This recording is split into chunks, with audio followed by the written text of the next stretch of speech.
हरे कृष्णा दोस्तों, स्वागत है आपका सीजीपीएससी व्यापम में एक बहुत ही शानदार और पॉजिटिव न्यूज के साथ। जी हाँ दोस्तों, हॉस्टल वार्डन भर्ती पर मैंने कल आपको एक अपडेट दिया था कि 600 पदों पर वित्त विभाग के पास अनुमति गया हुआ है।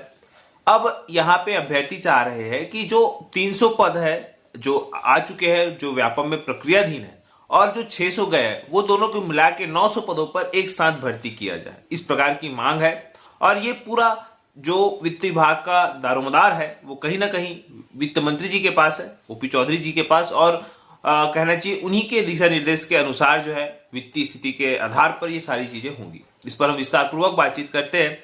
जैसा कि आपको स्क्रीन पर शो हो रहा होगा, मामला ये है कि हॉस्टल वार्डन पर अभी वर्तमान में 300 पदों पर भर्ती विज्ञापन जारी किया गया था, जिसके लिए ऑनलाइन फॉर्म 31 मार्च 2024 तक मंगाए गए थे और लगभग 6 लाख लोगों से अधिक लोगों ने इस भर्ती में फॉर्म भरा था।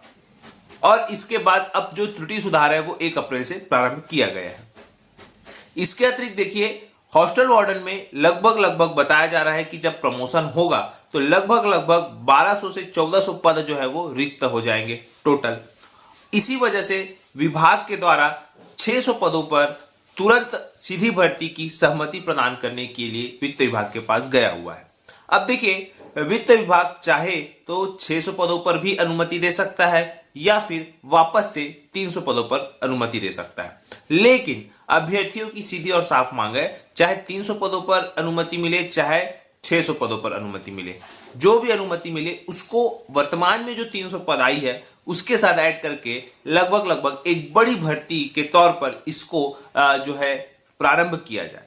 इस मामले पर जब हमें हमारी वित्त विभाग के एक प्रमुख अधिकारी से चर्चा हुई, तब उन्होंने बताया चूंकि इसी विभाग में बहुत सारे अन्य पद भी है, जैसे कि मंडल संयोजक और इंजीनियर, सिविल इंजीनियर के भी पद यहाँ पे है। इसके अतिरिक्त अन्य डिपार्टमेंट जैसे शिक्षक भर्ती, आबकारी आरक्षक, ऐसे अन्य बहुत सारे पद यहाँ पे जो वित्तीय स्थिति है उनको देखना होगा, किस विभाग में कितने बजट अलॉट किए गए हैं और ज्यादा भर्ती से क्या क्या चीजें हो सकती है।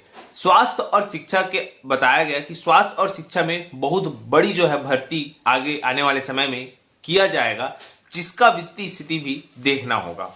ऐसे में एक ही पद के पीछे ज्यादा नहीं किया जा सकता, मतलब ऐसा नहीं कि बोल सकते हैं 600 है तो 600 पर अनुमति मिले, या 33,000 शिक्षक भर्ती तो 33,000 शिक्षक भर्ती की अनुमति मिले।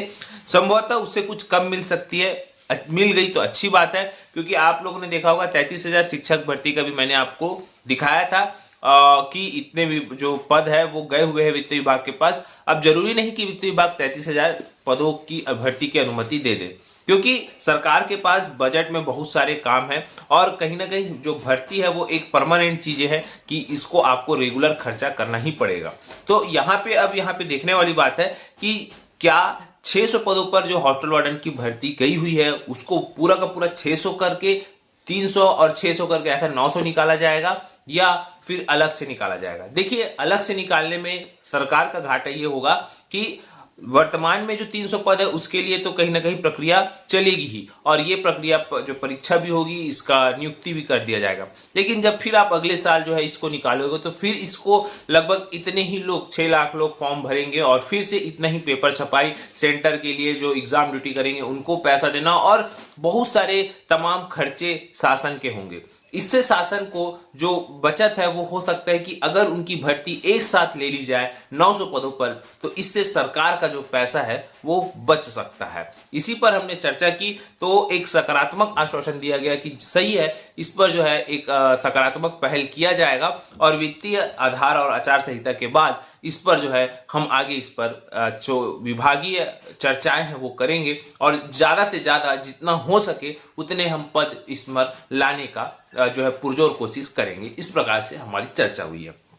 तो कहीं ना कहीं ये आप लोगों के लिए अच्छी खबर है जिन्होंने हॉस्टल वार्डन का फॉर्म भर लिया है। लगभग 6 लाख से अधिक लोगों ने फॉर्म भरा है, और इसके लिए अगर पद बढ़ेंगे तो निश्चित रूप से ये यहाँ पे अभ्यर्थियों को डायरेक्ट फायदा होगा, और अभ्यर्थी भी जो कहीं ना कहीं 4 गुने स्पीड से जो है वो तैयारी करेंगे।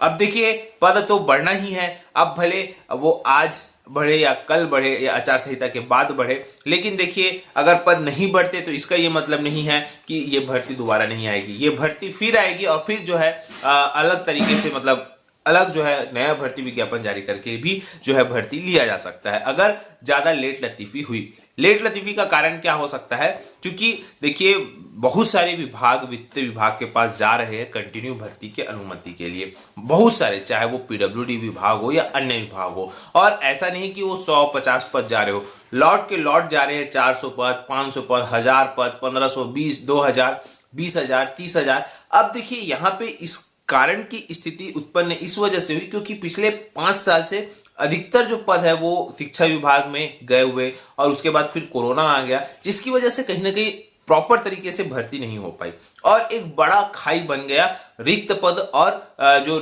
नई भर्ती के संबंध में। तो रिक्त पदों की संख्या लगातार बढ़ती गई और जिस प्रकार से रिक्रूटमेंट होना चाहिए था उस प्रकार से रिक्रूटमेंट नहीं हुआ। तो अब जो है वर्तमान समय में जो वित्त विभाग के पास है वो कंटिन्यू हर विभाग के जो चीज है वो जा रही है कि इस विभाग में भी भर्ती करना है, इस विभाग में भी भर्ती करना है। अब सरकार जो है हर विभाग को प्रेफरेंस देके समय समय पे जो है वो रिक्रूटमेंट करेंगी आने वाले समय में। अब देखिए जैसे जो 33,000 शिक्षक भर्ती गया हुआ, 33,000 शिक्षक भर्ती गया है, उसमें जरूरी नहीं कि 33,000 मिले, हो सकता है 28,000 मिले, हो सकता है 25,000 मिले, हो सकता है 20,000 मिले। तो वित्तीय स्थिति को देखते हुए किया जाएगा। एक तरफ आप लोगों ने देखा कि Swami Atmanand English medium school का भी संचालन अब शिक्षा विभाग करने वाला है आगामी सत्र से, तो वो भी एक प्रकार का लोड अब शिक्षा विभाग में ही रहेगा। तो कहीं ना कहीं अब देख रहे हैं कि किस प्रकार से चारों तरफ वित्त विभाग के पास जो है वो दारोमदार है। और अभ्यर्थियों से यही कहूंगा कि आप लोग अगर चाहते हैं कि हॉस्टल वार्डन भर्ती 900 पदों पर आए या लगभग 300 से ज़्यादा हो, 500 हो, 600 पद भर हो टोटल, तो आप लोग को क्या करना है, जाना है वित्त विभाग के मंत्री जी के पास, क्योंकि अभी वो चुनाव प्रचार प्रसार में ही रहेंगे। तो बड़ा ही इजी गोइंग आप उनसे मिल सकेंगे, क्योंकि चुनाव प्रचार प्रसार में वो जाते हैं तो बहुत इजी तरीके से आप उनसे मिल सकते हैं। तो आप लोग इस बात पर चर्चा जरूर करिएगा और बात करिएगा कि शासन का पैसा कैसे बचाया जा सकता है, क्योंकि शासन के पास जो पैसा है वो जनता का ही पैसा है, क्योंकि आप इनकम टैक्स देते हैं और भी बहुत तरीके से जो है वो शासन का पैसा जो है वो जनता का ही है। तो कहीं ना कहीं इसको दुरुपयोग होने से बचाया जा सकता है। आपकी क्या राय है नीचे कमेंट करके जरूर बताइएगा और इसके लिए आप क्या कर सकते हैं वो भी जरूर बताइएगा। फिलहाल वीडियो यहीं तक। आशा करता हूँ कि चीजें आप लोगों को समझ आई होगी। चीज़ें को आप लोग पॉजिटिव वे पे लेके अपनी तैयारी को कंप्लीट करिएगा और ज़्यादा मेहनत करिएगा, क्योंकि देखिएगा जैसे पद बढ़ेंगे कंपटीशन भी बढ़ेगा, ये याद रखिएगा। लेकिन याद रखिएगा पद बढ़ने से कहीं ना कहीं उन लोगों के लिए भी फायदा हो सकता है जो थोड़ा थोड़ा कम नंबर आने से चूक जाते हैं। तो पद ज़्यादा रहेंगे तो उनका भी जो सिलेक्शन है वो हो सकता है। तो बिल्कुल आप लोग पढ़ाई करते रहिए। वीडियो यहीं तक।